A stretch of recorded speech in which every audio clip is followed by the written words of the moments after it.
Hello తమ్ముళ్ళు, బాగున్నారా? అయితే ఈరోజు మా ఇంటి దగ్గర స్వతంత్ర దినోత్సవ సందర్భంగా ఫ్లాగ్ హోస్టింగ్ చేయడం అనేది జరుగుతుంది. అయితే ఇక్కడ మా ఇంటి దగ్గర నేనే చేస్తున్నాను. చూడండి, చాలా బాగుంటుంది. ప్రతి ఒక్కరు కూడా స్వతంత్ర దినోత్సవ ప్రతి ఒక్కరు కూడా ఎవ్రీ ఇయర్ కూడా ఇలా ఇంటి దగ్గర చేసుకుంటే చాలా మంచిది. అలానే మీకు ఒక విషయం చెప్తున్నాను, ఇది జస్ట్ ఒక మెసేజ్ అనుకోండి. చాలా మంది పిల్లలు అవని పెద్దలు అవని ఈరోజు మనం జెండాలు అందరూ జోబులకి అందరూ పెట్టుకుంటుంటారు. ఆ బ్లాక్ రోస్టింగ్ అయితే మరుసటి రోజు రోడ్ల మీద పడేయడం అట్లా చేస్తారు కదా. ఖచ్చితంగా అలా పడేయవద్దు. జాగ్రత్తగా బుక్స్ లో కానీ ఎక్కడో ఒకటి జాగ్రత్తగా భద్రపరచండి.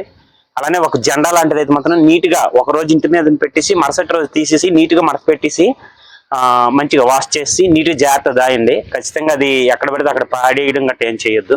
అలానే చూడండి, చాలా బాగుంటుంది. Okay, thank you.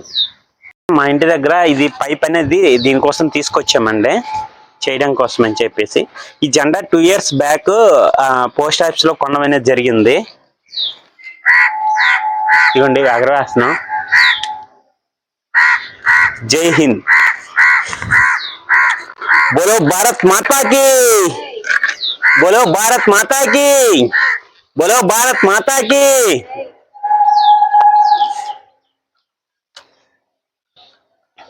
ఇది ఈరోజు అల్లా ఇక్కడ ఉంచుతానండి.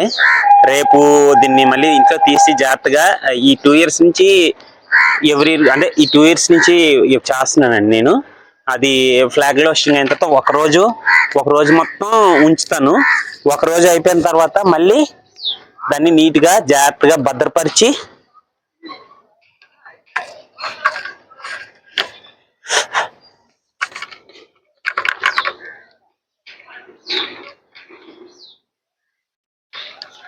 మబ్బుల కారణంగా ఈ వాతావరణం కారణంగా ఇది అవ్వట్లేదండి. అలానే కొద్దిగా పువ్వులు కూడా తీసుకొచ్చానండి.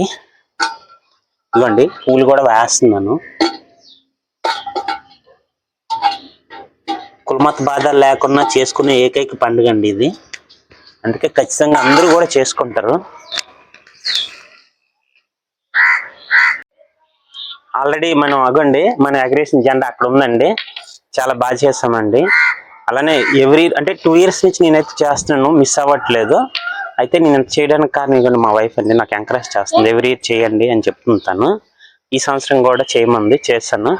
చూడండి, చూడండి, ఇప్పుడు గాలి వచ్చింది, ఎగురుతుంది. చూడండి, ఇలా ఎగురుతుంటే నిజంగా అసలు ఎంత బాగుంది తెలుసా, ఫీల్ చాలా బాగుందండి.